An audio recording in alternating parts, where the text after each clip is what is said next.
Let me officially open this forum. On this session.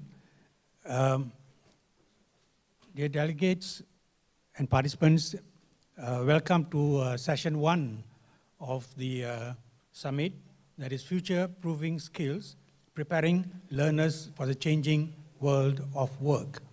Now, what you heard just now was one of the panel speakers, Mr. Eclavia, who is not able to be present today here. I think he must be traveling. And he's the head of Asia for Coursera. And I think he talked about the programs that they are developing, which can be used by institutions for the future, and also they can earn microcredits to add on to their existing credits which are studying at their colleges or universities. Now, before we go on to the other speakers, first let me introduce the other speakers of this panel.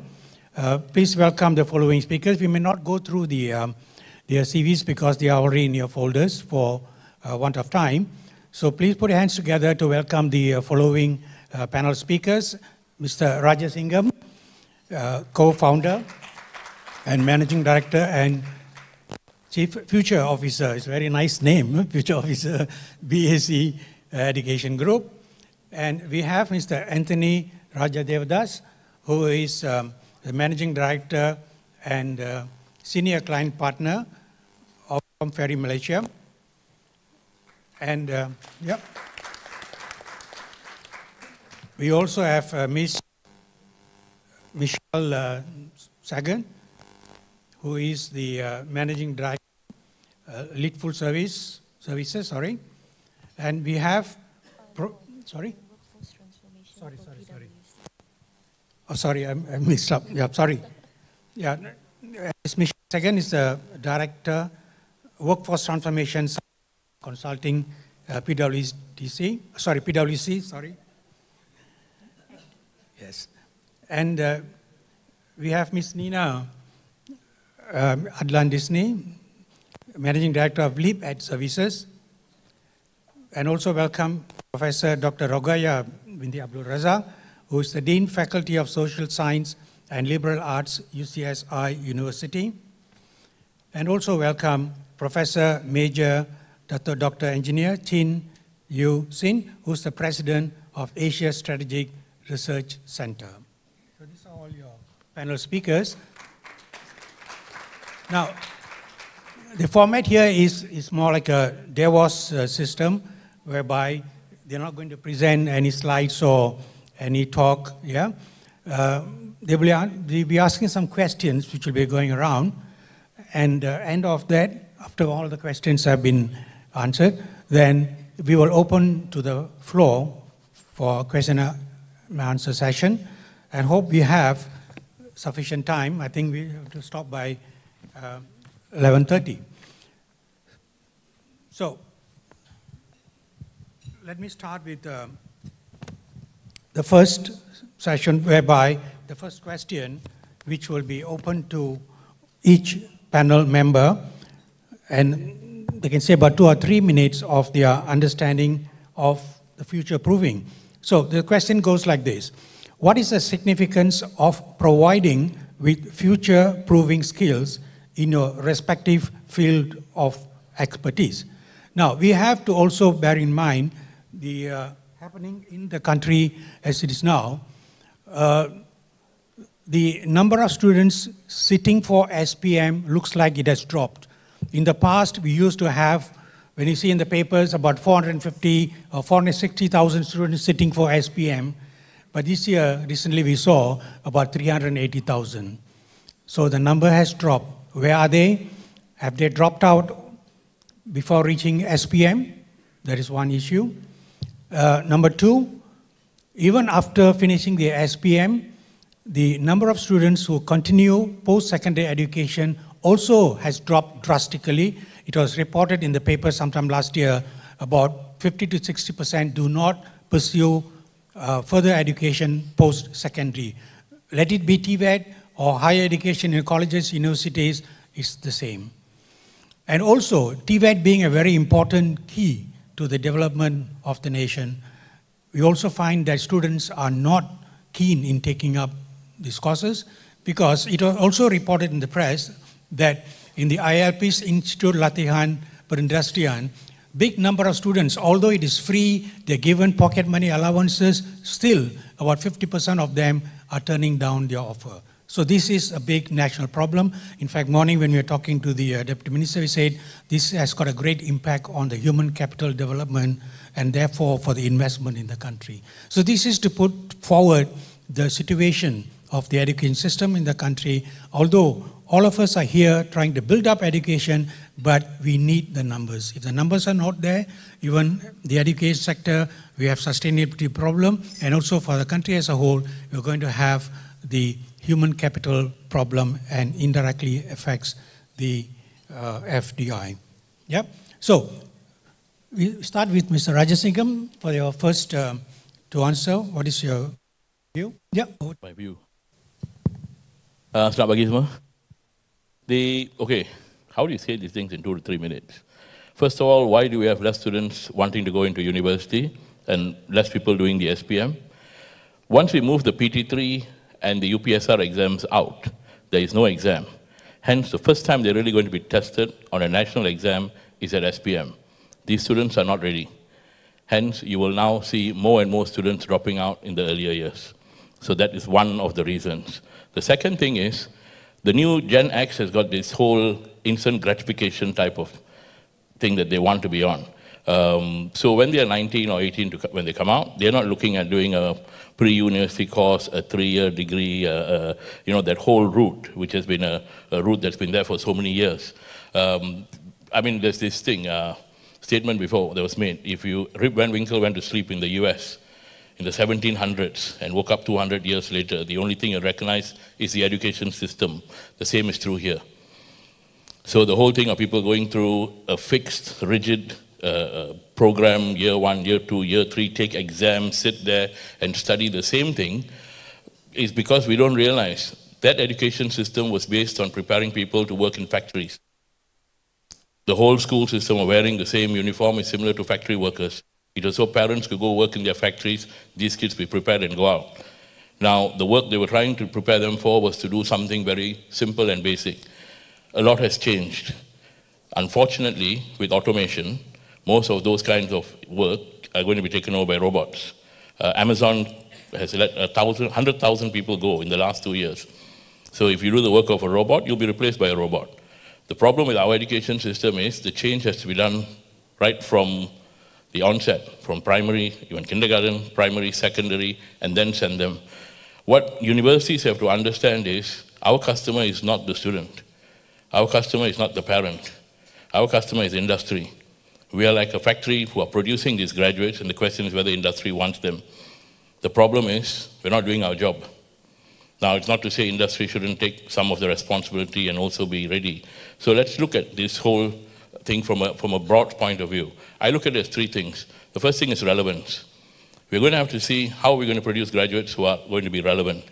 And the thing about that is, as Darwin put it, it's not the strongest nor the most intelligent species that survive, but the one most adaptable to change. So whether you're a company, whether you're a country, whether you're an individual, whether you're a graduate, even whether you're a teacher, we're going to have to see how are we going to stay relevant. Now, the only way to stay relevant, to me, is to learn. To constantly learn and develop, whether it's personalized learning, lifelong learning, continuously learning. And the emphasis has moved from academic learning, theoretical learning, even when we look at the non-TVET fields, like us in universities, where we're doing academic type programs, we have to look, there's got to be a sort of a research-based approach or an academic type approach and an applied approach. And we should give students that ability to say where they want to go and push more into the applied. That means that so-called TVET applied practical approach should even be for all degrees, be there accounting, law, technology, everything, business, where it's always an applied-based approach, so that when they come out, industry wants them because from day one, they will be productive. Which then brings us to the next thing, building competencies. I think the question 1 was saying, future-proofing skills in your area of expertise. I don't think we can say in your area of expertise or your area of study, there is a convergence of fields. Today, if you're a doctor, the problem with medical education is you only get taught medical subjects, biology, anatomy, all of that. But if you're going to be a doctor in future, you'd have to have a strong understanding of technology. Doctors which have strong understanding of business skills, human skills, psychology, dealing with patients. The problem we have in a lot of areas is the silo-type approach to education. This is the law body of knowledge. This is the accounting body of knowledge. This is the medical body of knowledge. And there isn't enough thought given to the fact that we need people to run across fields. And the problem sometimes is the regulatory side of it. Because the regulators, whether it's KPT, MK, or, MK would have, MQ in this case, would have, this is what you're supposed to teach for law, and this is what you're supposed to teach for business, and you've got to fit within this body of knowledge. There's some leeway, but I think it's time to throw away a lot of these things and rewrite the whole system in order to move forward. So what do you talk about building competencies? To me, project management is a competency. Design thinking is a competency. Leadership is a competency. Collaborative skills is a competency. Cross-cultural competencies. For example, ASEAN has 600 million people. As we get more and more global, 1 billion in China, 1 billion in India, these kind of things, the 2.6 billion just at our doorstep, that we should be leveraging on. And a lot of this is the need to change how we do things. So, to me, I'm against the whole idea of you're looking at things in compartments. I actually feel we have to look at things across. And I would split the skills up to 4 things, very simply. First one, the power skills. And the power skills are skills that every single person would need. Leadership, collaborative skills, team building, critical thinking. I've got a list of about 40 over skills, which we can't do in 2 minutes. The second one is what I call business skills or business acumen. You would need that. So even if you're a law graduate or a business graduate or a doctor, you go out, you set up your own clinic, you set up your own practice, you run. You need to understand things like finance, strategy, marketing, the basics, digital marketing, all the basics have to be there. Other than business skills, the third, and this is hugely important, is the technology skills. The understanding and awareness of technology, the things from cybersecurity to even AI, generative AI, all of this, there's a whole range of about 20 skills, and then the productivity tools in the technology side. And then the fourth area is where it's your area of study. Whether your predominant area was law or medicine or finance or dentistry or whichever that field is, understanding that area and specializing. I think moving forward, people are not going to study a degree and do that for 40 years. Those days are gone. Because changes in careers, jobs, the nature of jobs changing, jobs lost, new jobs created is going to be there. So we need to be alert and understand that people will study something, sometimes purely because their parents wanted them to, or they didn't know any better, or whatever it is when they started, but they will move. And we need to create that career mobility amongst our graduates so that they can actually move from one to another, have their own startup, become a venture capital, whatever it is. But nobody should be defined today just by the first degree that they opted to do. There has to be a level of career mobility. And none of this is possible if we can't get the authorities. I don't know whether it's KPT, MQ, I don't know who is here, because it looks like mainly university people having a conversation amongst ourselves. I don't know. But this change has to happen if we want progress. To future-proof, the future skills, we need the skills, the public and private sector, to get together and say, let's do this, and how we're going to do it. I feel in the future it's going to be about a polymath. Developing polymaths like Da Vinci, Churchill, Zuckerberg, people who have got knowledge across diverse fields. So I think I better keep quiet now. Wrong thing to do is give me a mic. I'm terrible with these things. So I will hand back to you. Thank you. Sir Rajlingam, I think it was very good overview of the need for future-proofing. Now let's hear from the industry perspective. If Anthony, you can say something. Thank you, Prof. By the way, Rajasingam's an interesting perspective. And probably I'll take the industry perspective and share. I personally believe, I think the decline of students not continuing their education has got a deep-rooted challenge. It's not just a matter of why people are dropping off, but it's also about the social impact, social issues, lots of other matters which has to be more deeper analyzed and come up. But particularly one thing from industry is everyone is looking for the future-ready talent who can come and start running any role immediately. They don't have the patience for anyone to have a learning curve. The first question is, are you ready to start contributing immediately? They want a return on investment. This is the practical point of view I'm sharing with you. So either you learned and applied your experience while you were studying, whichever track you take, the skills-based track in Tibet, or you take the academic track through the tertiary education. The ultimate expectation is that you are getting ready, not just practicing or just theoretically being there. So there are three areas I will just highlight. What are they looking into? Hopefully from an education provider perspective, you will be able to look at what the industry is looking at. And I'm representing an industry which has got 10,000 companies in Malaysia. And they are hiring 20 to 30,000 people a year, right, at different scale. Right? The first thing I think you're looking at technical abilities.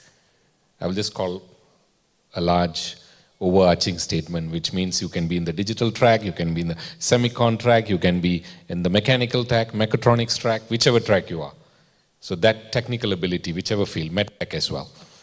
So that is a key thing that can be developed, which means you're built through either your schooling system or you're built to your tertiary or your own learning panel. Today you can learn a lot through your own methods rather than waiting for proper structured education approach, right? But that's where the micro-credentials will come to value. The second thing is about competencies. I think Rajasingham was earlier talking about competencies, but I'll add the word behavioral competencies. They also want you to have a right attitude when you come on board, right? It's almost like a magical, you need to have technical abilities, you need to have great behavioral competencies, and then you have to be able to produce right from day one when you come. Am I right? So this is what the employer is asking for.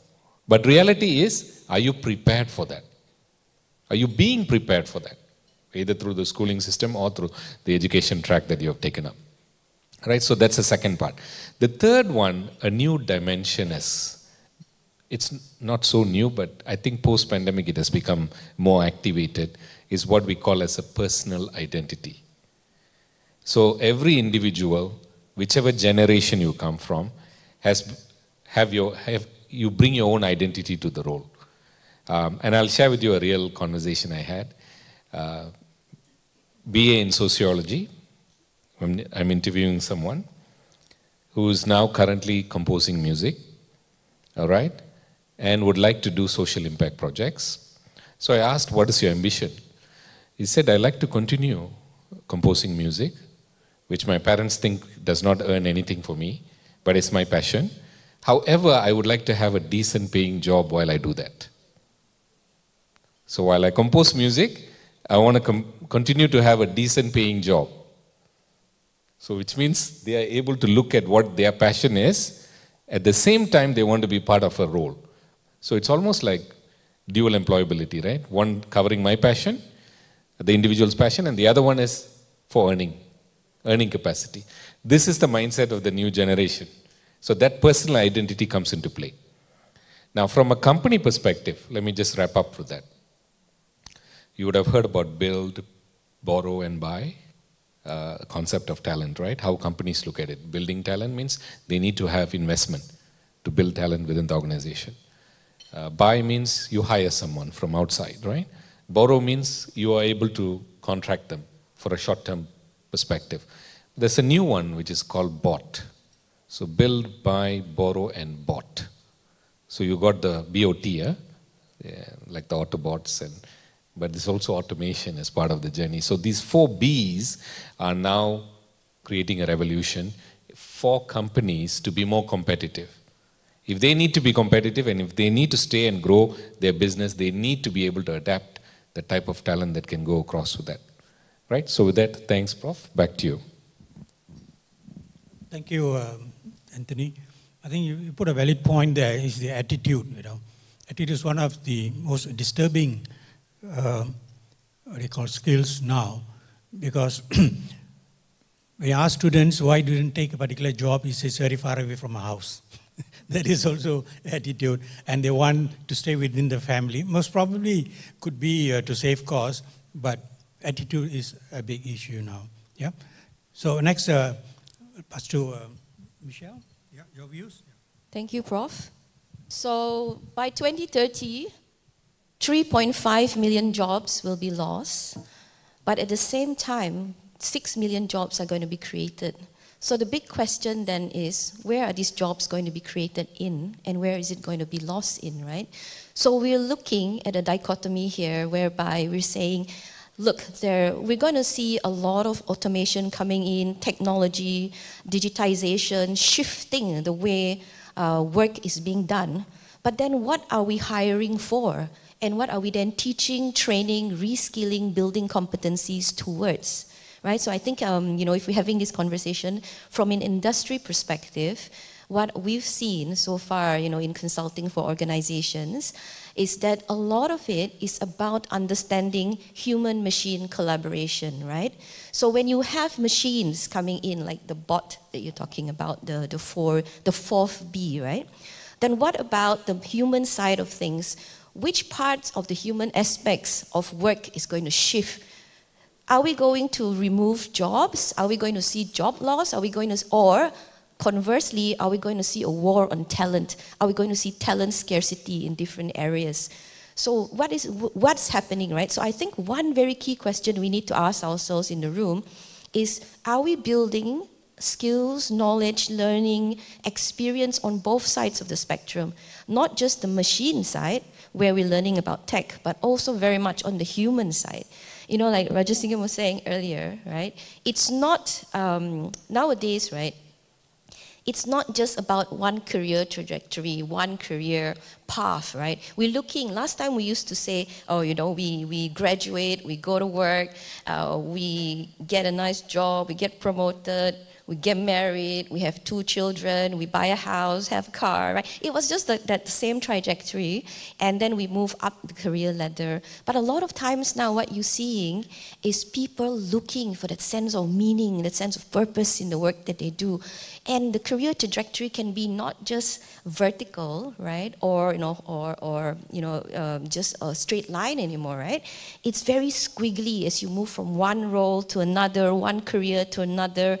You see a lot of people in industry shifting. Myself, I used to be an investment banker, and then I went into education.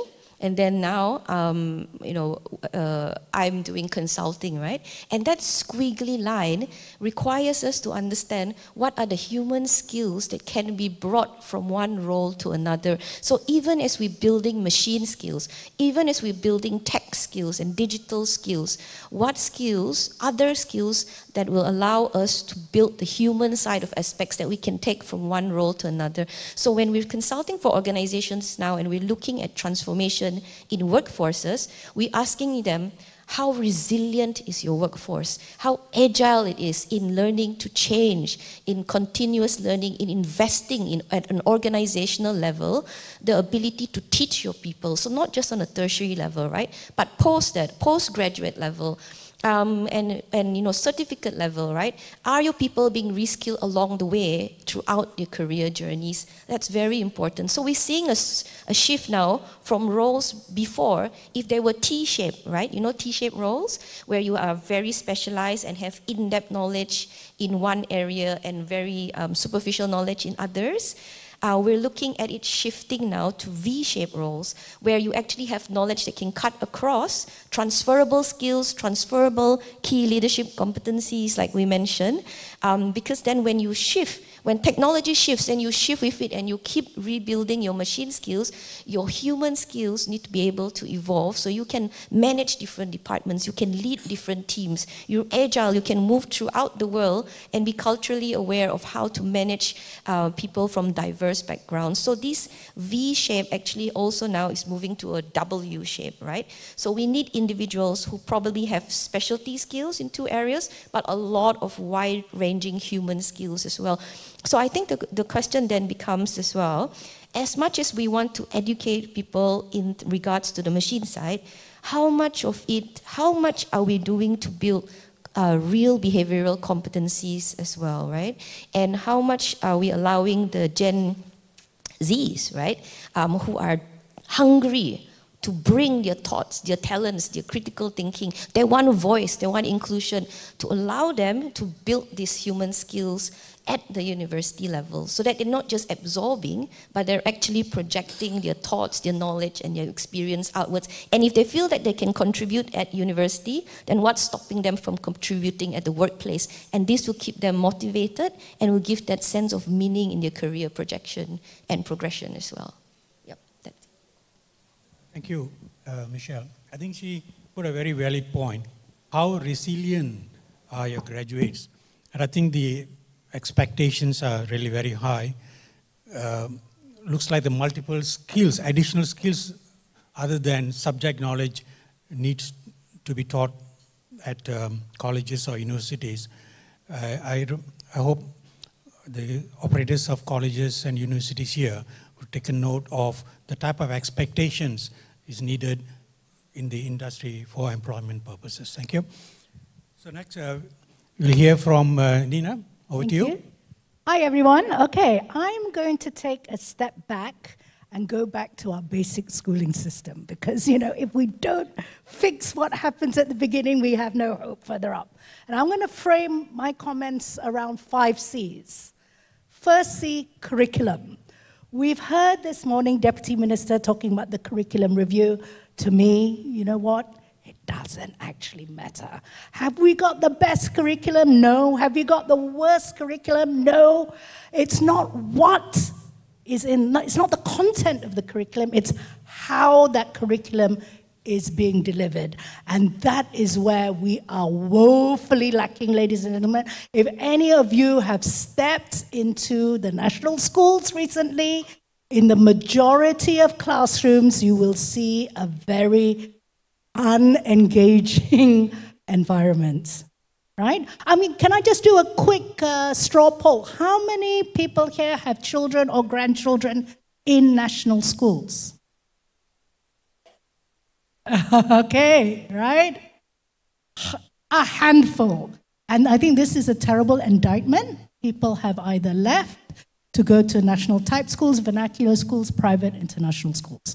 So number 1, curriculum doesn't actually matter. What we need to improve is not content mastery, but learning mastery. What we need is to spark that interest in learning, to continue learning, unlearning, relearning, through and have that lifelong journey, right? And that is why kids, Gen Zs, are losing interest, because that spark isn't being lit, right? Was it Yeats who said, education is not the filling of a pail, it's the lighting of a fire. And unfortunately, that fire has been put out, okay? So that was my second C, content mastery versus learning mastery. The third one is that if we allow learning mastery, then we will enable innovation, we will enable our students to be creators of knowledge, not consumers of knowledge, right? Because at the moment, it is a very passive, one-way approach. Even the fact I don't like sitting here on the stage, I don't like being a sage on the stage, yeah? We should be engaged in active learning where, as I said, we can have a generation of creators of knowledge. Fourth C, we've talked about competencies. And let me just read out, if we go to the World Economic Forum, the Future of Jobs report, 2023, I'm sure many of you are familiar with that. Again, just to echo what the other speakers have already said, what are the key skills? The top 10 skills of 2023. I'm getting old, I can't read. Analytical thinking, creative thinking, resilience, what you said, Michelle, motivation, curiosity, lifelong learning, digital literacy. These are all, quote unquote, soft skills, right? And these are all skills. There's no point making people excel at robotic functions, because a human will never be better than a robot. A robot will, by definition, be the best robot. Okay, so a lot of it is about encouraging learning, thinking, learning, challenging, questioning. Let me give you my fourth C, which is contrast. Let's contrast what the World Economic Forum says we should be encouraging and what is actually happening. Let's use as a reference point PISA. Most of us are educationists in this room. Most of you will be familiar with the most recent PISA rankings that were issued at the end of last year. What I want to focus on is the assessment, not just on reading, it does reading, maths and all that, but let me ask you, what percentage of Malaysian 15-year-olds, because PISA surveys 15-year-olds, what percentage of Malaysian 15-year-olds are able to distinguish fact from opinion? What would you say? I mean, it's low. Even the OECD average is low. Give me a figure. What percentage of Malaysian 15-year-olds, when reading a text, are able to distinguish between fact and opinion? Give me a figure. How many percent? 2%? Lelong, anymore? 5%? No? Okay, between 2 and 5%. Okay, let me read you directly, so I'm not making it up. Let me quote verbatim from PISA. And it says, in Malaysia, almost no students scored at level 5 or higher in reading. These students can comprehend lengthy text, deal with concepts that are abstract or counterintuitive, and establish distinctions between fact and opinion. Isn't that shocking? That we spend 58 billion of our money every year goes into our education system, and it produces a system where almost no student is able to distinguish between fact and opinion. So I think this is a very worrying, indicator for the future, not just for the future of work, but for the future of the world, not let alone the future of Malaysia. Thank you. Thank you, Nina. In fact, I have one of the questions here. The work needed to be done by higher education to produce all the skills or to teach all the soft skills and all that. But I was thinking, you can't do it in 3 years, you can't do it in 4 years. It has to come from the whole education system. So is our education system, the school system, caters for this? But looking at the results of the SPM, although, some percentage complete the SPM, but how are the grades? Many of them are not capable of pursuing further education. So how are we going to, at higher education, how are we going to instill these soft skills like creative thinking? I don't think so creative thinking in schools, are taught in schools.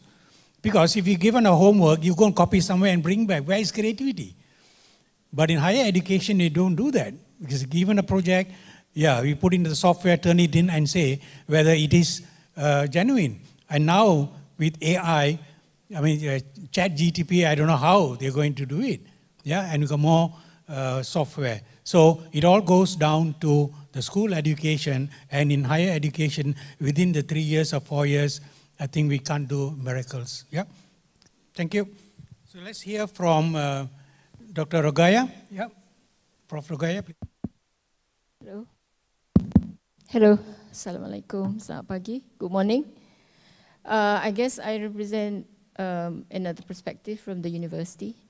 I come from UCSI University, and we are a praxis university where we combine academics with industry and engagement with community and society. So we have, I think our founders have forward thinking in terms that learning at universities are not just academic learning, but also learning how to cope and help the community, you know.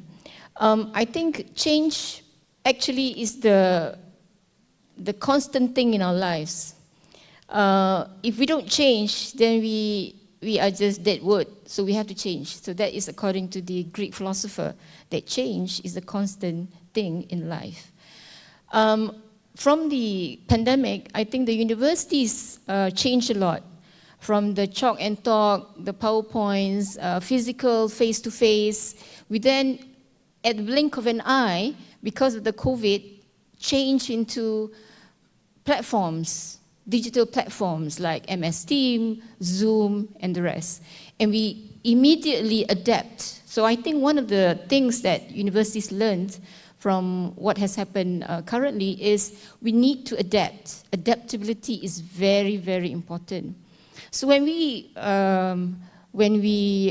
groom and guide and teach our students, we teach them to have the knowledge, we teach them to have the skills, and also how to solve problems in the community. You know, so we embrace technology, like you throw baby to the pool and the baby swim. That's the universities, and we optimize. Although we are online, we optimize personal contact. So we do flip learning. Flip learning is whereby we give them problem-solving skills, problem-based learning, where we give them real problems. They work together. We guide them to, to find ways to solve the problem, give them the knowledge, give them the perspective, the philosophy, the theoretical. Then they come to the problem at hand and they try to solve it based on actual world problems. Okay, and as our chairperson said just now, we have to also embrace AI. AI is something that you cannot ignore in education. AI is just so pervasive around us that we just need to at least familiarize, adapt, And of course, we are incorporating AI into our education. There's also that danger of some students using AI, but not as a tool. AI must be used as a tool, but they're not using it as a tool. They're using it as their full resource. So then you find people, like maybe in a Viva, we find that we do the Turnitin for the content, but we don't do the Turnitin for the references. And we find that students actually make up references based on AI suggestions on how to put the bibliography list, So we have to be on top. We have to be ahead of our students so that we control AI. So in Turnitin right now, we have AI generated where they can give you the percentages of the content that is taken from AI. So we have to adapt. We have to, we have to keep up with the times. And aside from flipped learning, we also do blended, where we use all kinds of resources to make our lessons more practical, more engaging, more thought-provoking for our students. And the generation now, they are so technically-savvy that they can get the information from the internet. So there's no more long lectures in the classroom, because students can get those information from the internet. So what we do is we either assign them some video to look at or some reading to look at, some resources from the internet, and then come and talk about it, you know. As I said just now, adaptability is very important. There's a study by McKinsey and Company, which is a global management consulting, and they talk about what are the environment, what are the skills that students need to, or employees need to have. One is reframing what learning means and ability to do so. So it means that adaptability demands more deliberate learning, seeking different ways to learn something in you know, familiar and unfamiliar contexts. And the research in neuroscience have shown us that our brain is able to adapt, you know, and we try to inculcate the growth mindset. That means we encourage our students to learn from the errors that they make and go and discover the problems. Before they can actually solve the problems, they have to solve many things before the problem. So it's like going through a thick forest, trying to get into the knowledge. Yeah? And we also would like to inculcate in our students believe in that they can learn. You know, pushing the boundaries that they can do it is the growth mindset. What we have traditionally is that you're born with it. You know, if you're in the rural, urban area, you're born with the facilities, the affordability, the accessibility. But if you're born in the hinterlands, pedalaman, then you are handicapped by the various factors, poverty, socio-economic, socio-cultural context and stuff. So we want our students we try to inculcate to our students that everyone can do it. You can learn. At whichever stage of abilities you have, you can learn. And we also want them to know why. Why should we learn? They should manage their own learning, self-regulation, you know. And according to the study, that self-regulation is the powerful driver of effective and deliberate learning. Okay, so and on top of that, we also try to make learning as a personal learning journey. That everyone in the universities actually should look at it as a personal learning journey. That it is their own to carve. You know, their own path to carve. You don't have to compete with anyone else. You compete with yourselves. Where do you want to go 5 years from now, 10 years from now? Where do you see yourself? What is your aim in life? So if you have that personal milestone in learning or in your daily lives, at work, in the community, then you're able to go where you want to be. Go, you don't have to be perfect. Nobody can be perfect. There's no perfectness in this world, actually.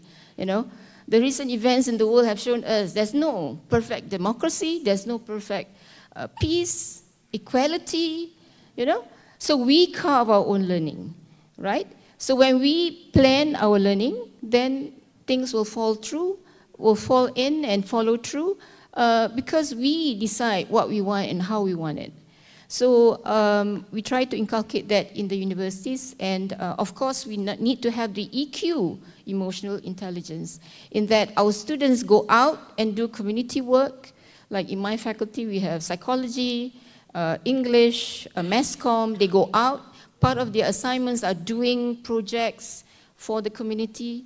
A recent event by Mass Communication Department is to have the final year project more of organizing a charity communication week, which ended with a gala dinner, and the proceeds go to a charity. So, so we try to inculcate in our students the need to better themselves, but to help others to better themselves too. So I think that's the way to go for university, that we need to adapt with the times, we need to change with the changing needs of the community. Thank you, Prof. These events just highlighted how they carry out at their institutions, at their university, how they inculcate the skills required for the future and also for the current. Okay, thank you. And we shall now hear from Professor Dato Chin. Yeah. Thank you very much, Professor. Many things have been covered by my previous panelists, so I'm going to summarize in 18 Qs. What is 18 Q? Q is a cushion. So these are the skills that required for any student or graduate to survive in the job market. Of course, nobody can master all the skills, but you can master some of the skills, then you can survive in the job market already. First thing is the IQ. This one everybody knows. It's the measurements of how smart you are. So I think this one, when you go for education, this intelligent quotient is very important. So you must really master certain skill. Let's say you're an engineer, you must know the basic engineering skill. This one is very important. You are a lawyer, you must know the legal skill. So second one is the emotional quotient.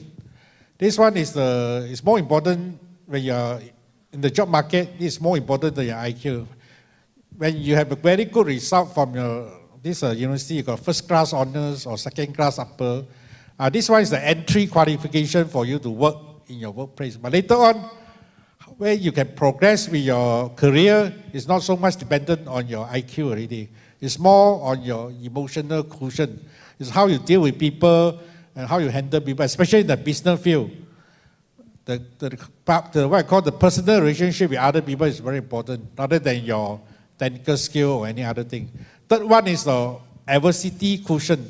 That one is very how a graduate or student can overcome any resistance in their study or in their career or anything. This is very important because many people, they can be very smart and got very good emotional quotient, but they don't have a adversity quotient. That means when they encounter any obstacle or any resistance, they will give up very easily. So this one, adversity quotient is very important because for you to be successful, success won't come so easy. You have to encounter many obstacles or many failures before you can be successful.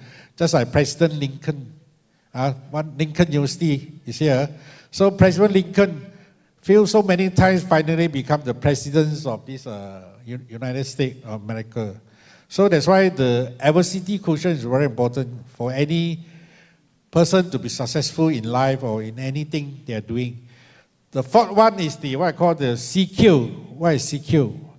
CQ is the creativity quotient. That means you want to excel in certain things, you must be very creative and innovative. So especially in job market, you cannot follow the norm. You must be outstanding and special, different from other people.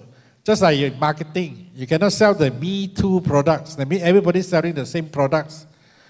Even you can survive also, you cannot make much profit because if everybody is the same product, no special, no differentiation, or no any special features, so you cannot survive. So that's why the creativity quotient is very important, especially in your job market or in your employment also. So you must be very creative and innovative in the way you are performing your jobs. This is what I call, another one is what I call the VQ. What is VQ? The communication skill, or verbal or communication skill, or this quotient. This is very important because no matter how good you are, you cannot present your facts or present your anything, especially come to marketing. You must be able to convince people, and you must convince people in a very convincing way. This is very important. That's why presentation skill is very important. This is very much lacking in a lot of graduates. They can't even talk very properly or in a coherent way or in a convincing way. So that's why you see many these successful people, they are very good in communication. This is very important, communication skill. Even though your result might not be so good, but if your communication skill is good, you can convince people, and people like your way you present the things, then you can progress very far in your career path. This is what I call the communication skill. So another one is the networking quotient or NQ. This one is very important because when you work in this industry sector or any job you are doing, so you alone cannot be successful. You need the support of other people. That's why you must be able to network with your top people or your peers or your subordinates or even with the customers or anything in order for you to be successful. So this is very important. The networking is very important. So it must be sociable. You cannot sort of be alone like islands like that. So this is very important. Another thing, because I got so many, I think just cut short a few. Another thing is you want to be successful in your career, you are not only want to work for people, so you must have a business quotient, you must have business sense. I think this one, in university, they won't teach you to be a sort of what I call to have business sense or what I call the business minded. Because university only teach you to be a, what I call good managers or good engineer or good factory engineer or something like that. So they normally teach you to be an administrator or becomes what I call managers. So like MBA courses also, they teach you to be a good manager or general manager. How you can manage your company by having the knowledge of marketing, finance, economics, accounting, and other business administration skill, all these things. But they won't teach you to be a what I call a businessman. So this one is very important, the business sense or business quotient. So another one is not only this one is many people didn't talk about this one. Another is the wellness quotient. That means you must be able to maintain your health. You must be healthy. Because this Winston Churchill once said, you must be able to, how you defeat your enemy, you must be able to live longer than them. So in order to live longer than them, you must be very healthy and what I call take good care of your health. This is very important because many things you cannot be achieved in a short term. So you need to live longer in order to achieve more successes. You can see so many great people, they all can live very long one. Those die very fast one, normally they cannot achieve much because before they nearly become mature or becomes experienced enough to create something or to become successful in certain thing, they already die off already. So that's why you must, this wellness quotient is very important. So another thing is what I call, this is a very important one is for anybody to have a spiritual quotient. That means the SQ. This one is the most important one because you must have certain thing, certain belief in religion or certain belief or something like that. Because if not, there's so many pressure in our life, then you cannot really sort of go through this kind of hard life, you see. So that's why you must have a very strong spiritual quotient in order for you to, after failure, you still can sort of be successful. So like, look at our Prime Minister, the PMX. He was jailed for 11 years. Then he stayed outside for altogether 24 years before he became the Prime Minister of Malaysia. So that's why the kind of hardship he had gone through. So this one, the spiritual quotient is very important. So he can go through because he's of a strong belief in religion and is very self-disciplined and very persistent. Never say die. Never give up. This spirit is very, very important, especially when you're doing business. Business is not like something like, it's not an easy job, you see. So many business fail within 3 years. I think more than 50% of the business will fail in the first 3 years. So after you encounter obstacle, how you come to bounce back, that's why called the resilient quotient. That means after you fell for your business, how fast you can bounce back. This is very important. So nothing is so easy, won't come so easy. Especially the great success, normally you come through many failures, become your break, you achieve great success. You achieve some success, that means it's just ordinary success.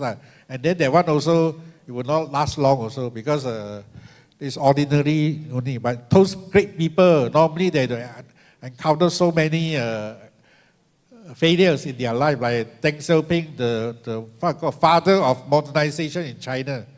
So he encountered 3 times he was sort of pushed from the party or sort of demoted from the party, but later on he still bounced back. That's why he achieved a great success. So that's why, let's say everybody now encounters some failure in your life, you should be happy because you are going to be very successful later on. So that's why you don't take failure as a failure itself. Failure is what I call the success is the mother of failure. You must encounter many failures, then you can be very successful later on. Time's enough already. Still can talk. Some more questions? I'll give you another chance later. Okay. Okay. Thank you, Dr. Chin. I think he spoke about all the quotients. But one of the interesting quotients he mentioned was the wellness and spiritual quotients. Well, before we open up to the floor, I got this one question.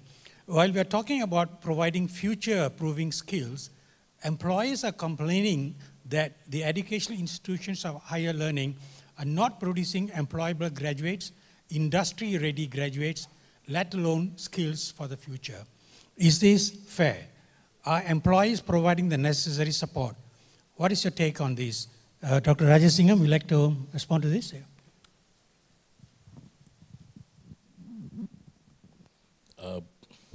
Yeah, I think it's fair to say that in many cases there is a problem.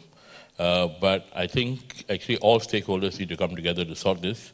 It's not just the job of the universities and private higher education institutions, not the employers, but employers, regulators, universities have to come in. As I said earlier, we are producing a product for industry. But we've got our hands tied in so many ways as to how we create the product. So between the rules, the bodies of knowledge, the applications, what we can teach, we are then constrained in what we deliver. I'll give a simple example. Say I'll use law. For law, the professional bodies tell us you need to have, say if you've got a degree, for a law degree, it's very simple, they'll generate 3 years, 12 subjects. So you'll have the LPQB and the legal profession side saying the 12 subjects in Malaysia must be law subjects. Then 7 subjects, 6 to 7, for Malaysia 6, for the UK 7, are core subjects. The core subjects have not changed for 50 over years. So everybody has to do contract, criminal, blah, there's 7 subjects, I'm not going to go into it, there's 7 subjects. Additionally, they'll do things like the legal system, which everyone will do, and maybe corporate law, commercial. So 9 of the 12 subjects are fixed. Now it becomes then hard for us to be creative and offer what we want to. In 1995, we got rid of things in Malaysia like 2-year law degrees, fast-track degrees, combined degrees, so law and accounting, law business, law technology, which were there. They stopped everything to say that it must be purely law.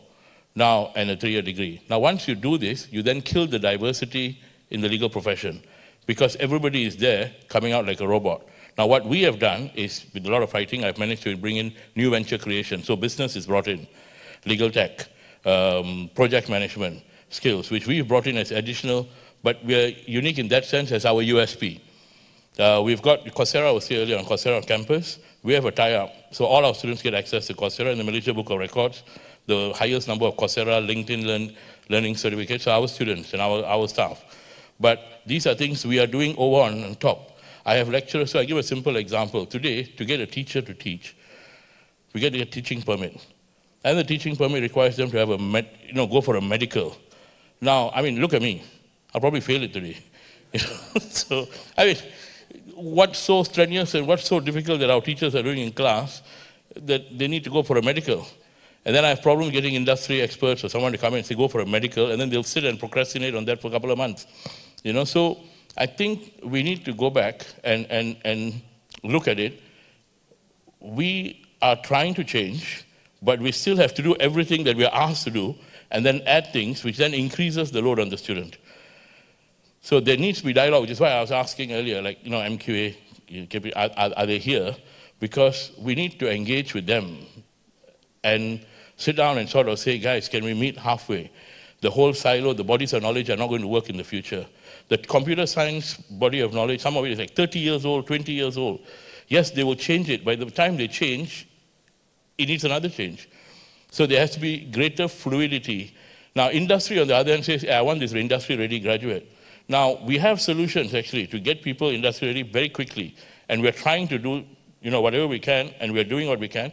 And I'm quite happy to say, like for law, Talent Bank just did a thing. We, out of, I think, 250 or 500 firms, we got a 6-star rating for exemplary champions for law. But the question is, I'm not here to talk about us and what we're doing. In 2018, I sat in TN50 as a private sector on the national transformation on future of work. There were so many things we did with Boston Consulting at that time and submitted as to what we wanted done. Of course, since then, we've had various changes in government, but the thing has been dropped. So the industry is right to say what they're saying. We are doing what we can to get people there, but when they come after 11 years of school where it doesn't really prepare them for tertiary studies, we have 3 years to then ramp them up. English language skills are poor. Until and unless the government realizes how important that is for the future of the nation, we're going to have a problem. So and that will help them. But to me now, the biggest thing is this. One of the skills that we teach now is a skill called fast-track skill acquisition. So while there are so many skills, the ability to acquire skills quickly itself is a skill. So that's one of the skills we teach. So to ensure that graduates can constantly learn, reinvent themselves. Toffler put it as the illiterate of the future, not those who can't read or write, but those who can't learn, unlearn, and relearn. So we are really focusing a lot on teaching the students to be able to acquire the skills that will serve them for the next 40 years.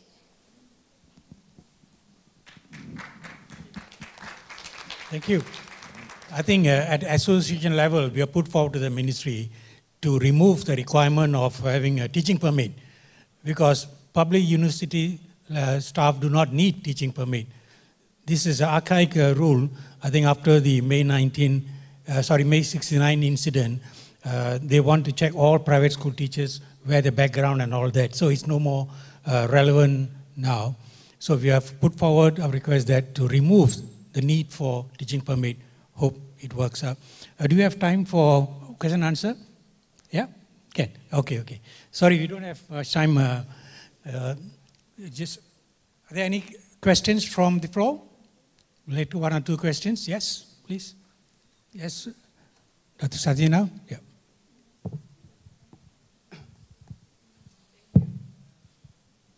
Thank you, panel members, for your interesting contributions. I'd like to go straight to what law professional Adlan Disney said about the system.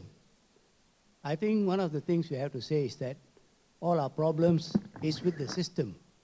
Is the system stupid? They say. Okay. Now, so where do we start?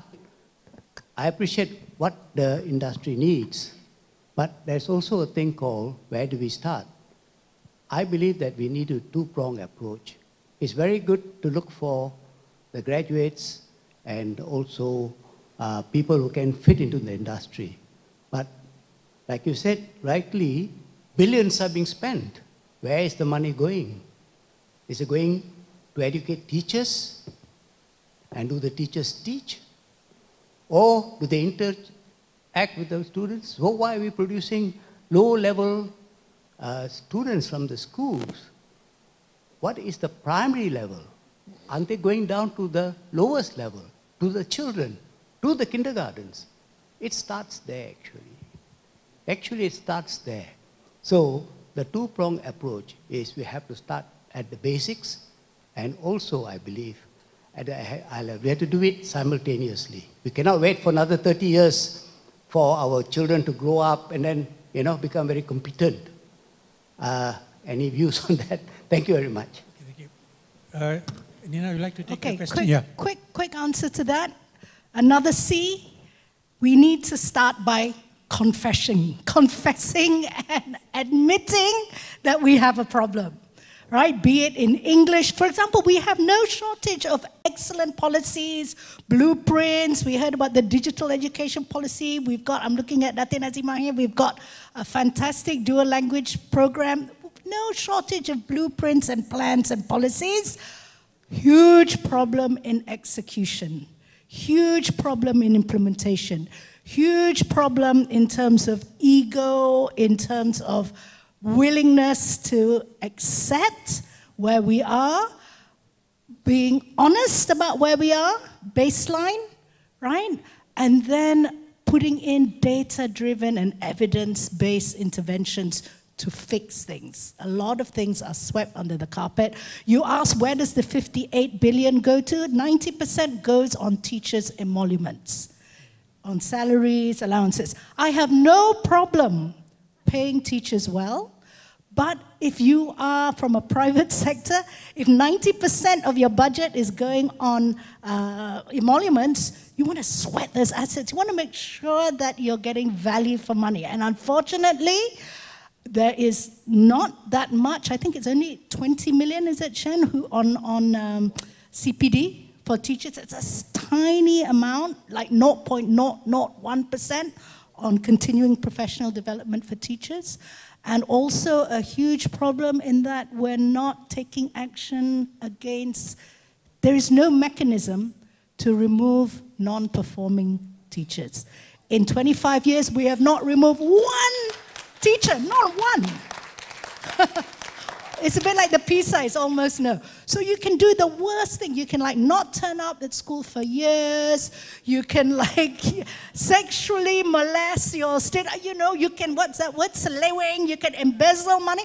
What happens? You just get transferred. Okay, so that is a huge demotivator for the very many excellent teachers that we have in the system.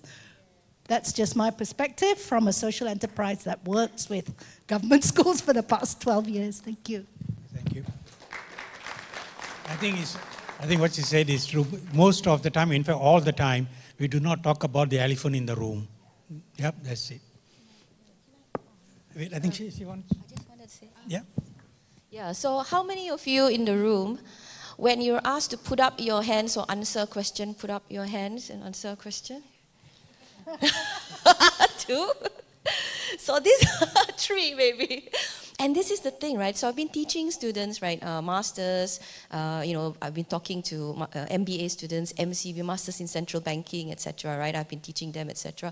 And, and every time I go into a classroom, I don't know if it's the same with you, but Malaysian students don't tend to raise their hand or answer questions. And it's same in the workplace, right? When I coach leadership, which from MNCs, and they come from Europe, from US, from Germany, etc. We're asking if we're getting students right for employability, right? They always come to me and they say, Michelle, why is it that Malaysian graduates or employers, or even the ones who are 30, 40 years old, still don't speak during meetings, still don't put up your hands, still don't volunteer, still don't raise and share their thoughts? And that's the big question. And one thing I think to shift it's not just the school system, it's not just the education system, it's the whole culture that we have that needs to shift. In Malaysia, when you look at, Hofstede, right, and culture, right, what is Malaysia on the hierarchy culture? How many points out of 100 is Malaysia from 0 to 100? If the Scandinavian countries, in regards to power distance, is at 20% or 10, what is Malaysia in? What do you think? What is it? What is Malaysia? 100%. We're at 100% for power distance. So if we're thinking of getting our students and our graduates ready to be involved, to speak, to talk, to put up their hands, to really, really be productive and contribute to the workplace right from the time they start work, then we need to shift the culture, the way we think. Gen Z wants a voice, but if they come into the organization with too much voice, we say, keep quiet lah, you kurang ajar lah, you don't listen lah. You need to put in time, 20 years, then you give. But how much voice do we want to give them? How much, and I don't think it's just the schools, yeah. This is just my own thing. I believe it's parents themselves, right? We as parents, we need to raise our children in a way that allows them to have this voice. And I think if we want them to contribute in organizations, particularly when they're going out into the world, because when I teach like students from the US and Europe, they're always putting up their hands and sharing their thoughts, right? If we want them to be effective, and contribute, then we need to allow them a voice. And this power distance has to come down in the organization, and including in schools, so that if children do have thoughts, they can share it, right? And it's not shut down. Yeah. Thank you. Can I just add? I want to add something to what Michelle has said. I think it's our mentality of, we are exam-based, okay? Basically, we are kiasu parents. We want our children to do well. We want everything the best for our kids, what we think is the best. But which actually is not what they want. For example, my son came to me years ago and said, I want to do engineering, Ibu, but not that kind of engineering. So I said, what kind?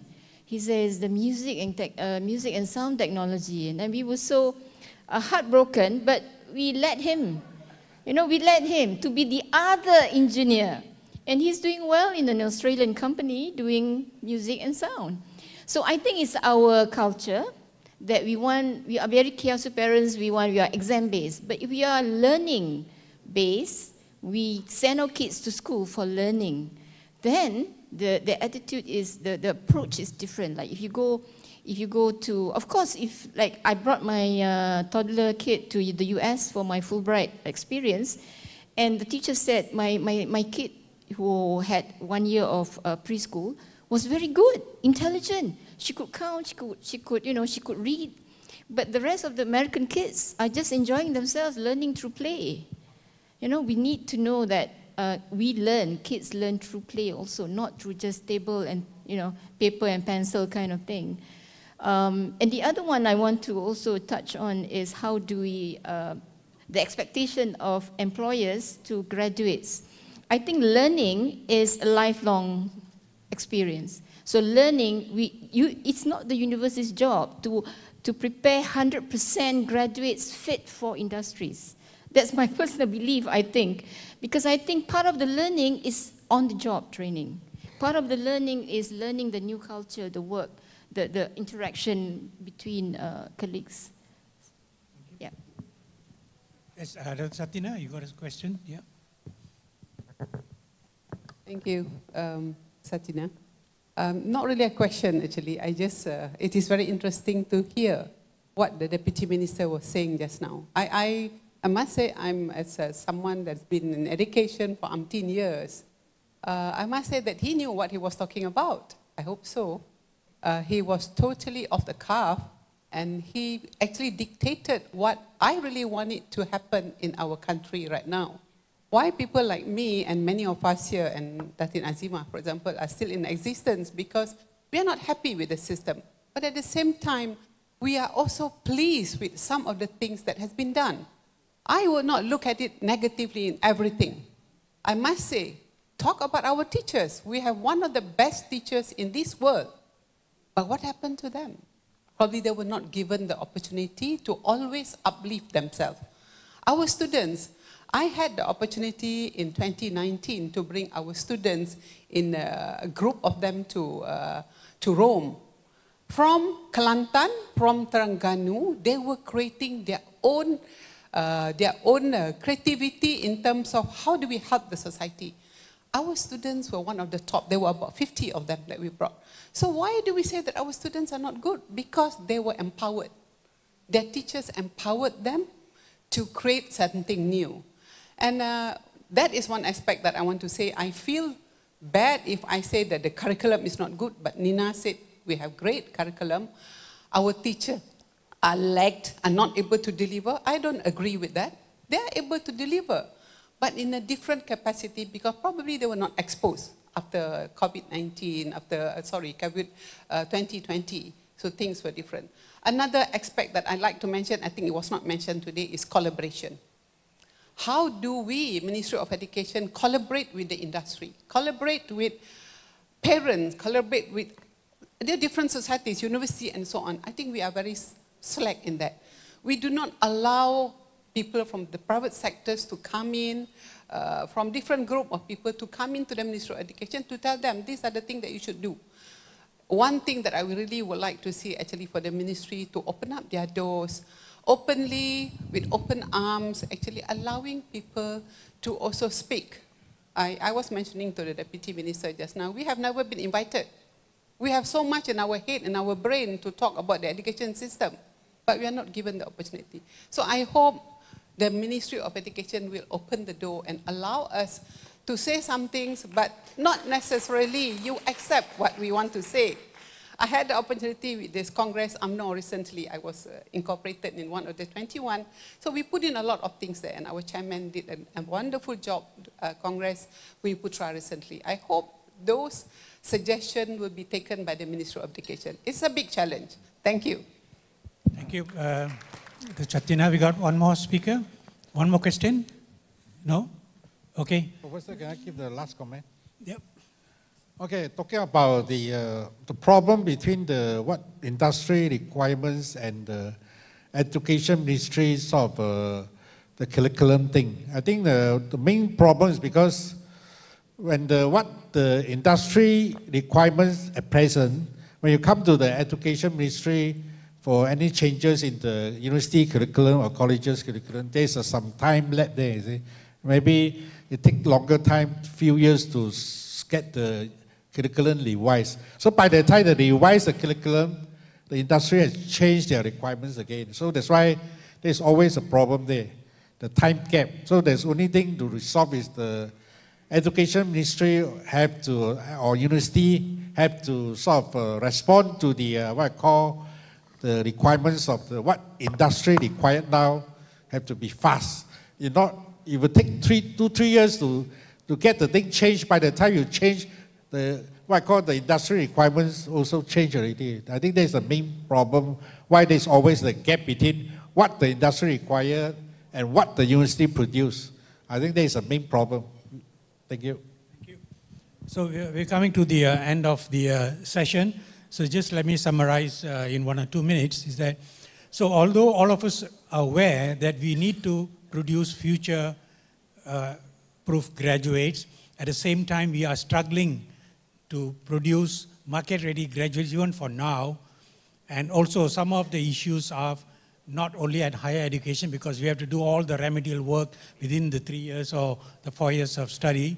It has to start from school level. And also like to put forward a question, is it still relevant that we need to do a 3-year degree program when now information is all over? Why should I learn geography where I can go to internet, Google, I can get all information about whatever I want? It's because can we cut short the duration of our programs, diploma or degree programs? So this is something for us to think about. So with those closing remarks, I would like to once again, please join me in thanking the panel speakers. Yeah.